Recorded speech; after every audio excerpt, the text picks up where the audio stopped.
BMCM police department నుండి Vestige నుండి ఒక బ్యూటిఫుల్ లైఫ్, ఒక బ్యూటిఫుల్ జర్నీ మీకు ఆల్రెడీ ఆ సస్పెన్స్ దొరికింటుంది. మీ టైం తీసుకోకుండా నా స్ట్రేట్ అవే స్టేజ్ మీద నేను మైకిస్తూ ఉన్నాను. My next BMC member mister Dasu గారు.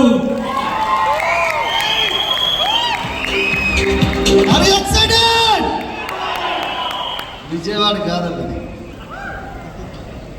ఇది విజయవాడ కాదు, అసలు వెస్టీజ్ అవార్డు ఫంక్షనే కాదు. అది ఎట్లా బిజినెస్ చేస్తారమ్మా మీరు? నా పేరు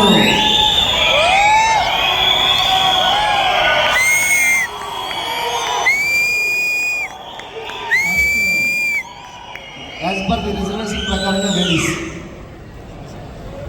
గుడ్ మార్నింగ్ ఫ్రెండ్స్, నా పేరు పూర్ణిమా దాసు. నేను 5 years నుంచి బిజినెస్ బిల్డ్ చేస్తున్నాము.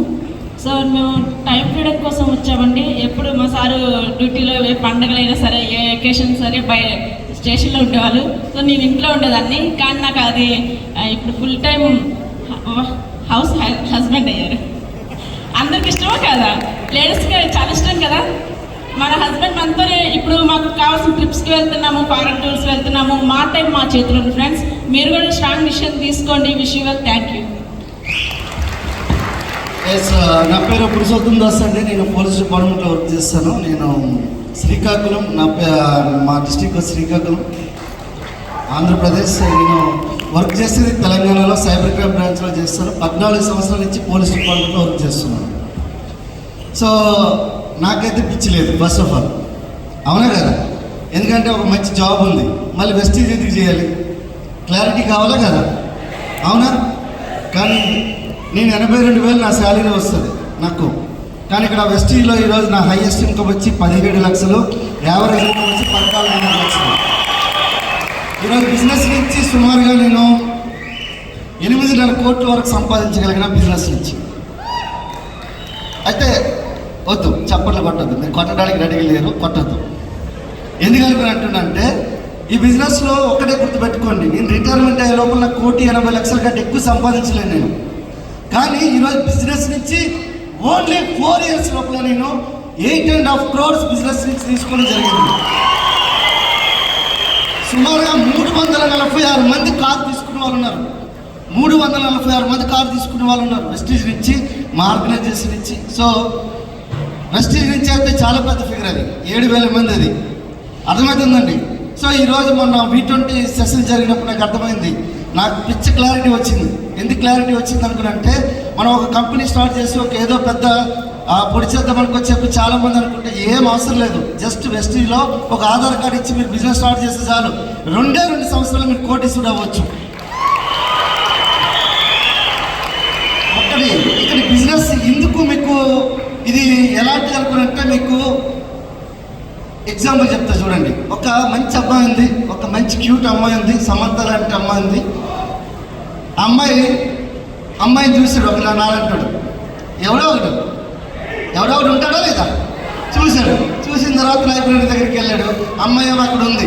ఉన్న తర్వాత ఏమనుకున్నట్టుందంటే, అదే చూడట్లేదు అబ్బాయి దుఃఖం, కానీ మంచి ఒక బుక్ కొనుక్కొని ఇంట్లో పెట్టేసాడు.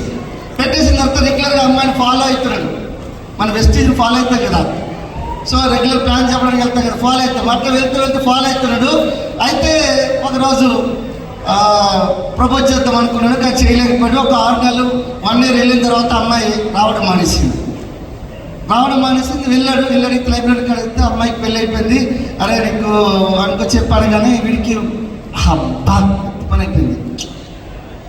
అమ్మాయికి పెళ్ళి అయిపోయింది, ఇంత పని అయిపోయింది, నేను ఏందిరా అనుకో చెప్పి ఎంత కష్టపడి సంవత్సరం తిరిగిన అమ్మాయికి, సంవత్సరం వెస్టీజ్ చేసిన అన్నట్టు ఉంటుంది కదా, సంవత్సరం తిరిగినా కానీ ఏం కాలేదు అని అనుకుంటాడు. ఇంటికి వచ్చి దిగాలికి వచ్చి చూసి ఆ బుక్ తీస్తాడు. సరేలే ఏదో నాకు చదువుకొని కొద్దిగా మైండ్ రిఫ్రెష్ చేసుకుందామని మైండ్ ఈ బుక్ ఏదైతే ఓపెన్ చేయగానే ఆ బుక్లో అమ్మాయి పెట్టిన లవ్ లెటర్ ఉంది.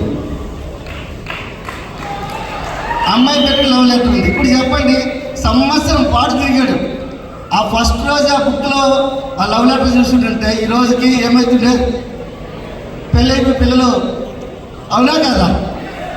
సో వెస్టీజ్ అనుకో చెప్పి మీరు తిరగండి, వెస్టీజ్ మీ బాడీలో పెట్టుకొని తిరగండి, అప్పుడు మీరు బిజినెస్ అవుతుంది. నేను చెప్తున్నా కదా, నా శ్వాస ధ్యాస లెక్క నేను జాబ్ అంటే పిచ్చి, పని రాక్షస లెక్క చేసేవాడిని. సో అలా చేసేవాడిని కాబట్టి అక్కడ నాకు ఏమన్నా బెస్ట్ ఎంప్లాయీ అవార్డు ఇచ్చారు, కానీ దానివల్ల నాకు ఒరిగింది ఏం లేదు. కానీ ఇక్కడ బిఎంసీఎం మెంబర్ ఇచ్చారు. ఈరోజు నేను చెప్తున్నా కదా, నా డిసెంబర్ 2024 వరకు 50 లక్షల రూపాయల ఆదాయం పెట్టుకుని వర్క్ చేస్తున్నాను. 61 మంది ఆల్రెడీ 1 లక్ష ఇన్కమ్ తీసుకునే వాళ్ళని తయారు చేయగలిగిన. ఈరోజు సుమారుగా 300 మంది 1 లక్ష ఇన్కమ్ తీసుకునే వాళ్ళని తయారు చేయడానికి ప్లాన్ చేసి వర్క్ చేస్తున్నాను. ఒకసారి ఆలోచించండి, ఒక సామాన్యమైన కానిస్టేబుల్ ఈరోజు హైదరాబాద్ నడుబొడ్డులో సిటీ సెంటర్లో 2.5 కోట్లు పెట్టి ఇల్లు కట్టించాను. 1 కోటి రూపాయలు 2 కార్లు తీసుకున్నాను. ఈరోజు ఒక్కనే కాదు, గుర్తుపెట్టుకుని 3 వెహికల్స్ తీసుకున్నాను వెస్టీజ్ నుంచి. చూడండి, ఇప్పుడు మోహన్ రావు సార్ ఒక ఎగ్జాంపుల్ చెప్పారు, మాకు 6 నెలల బిజినెస్ ఉంటే 6 నెలల బిజినెస్ ఉండదు. కానీ నేను ఈరోజు చెప్తున్నా 17 లక్షలు కదా, నెక్స్ట్ మంత్ అది ఎంత వస్తుందో చెప్పలేము, కానీ మీకు ధైర్యం ఉండాలి అంతే.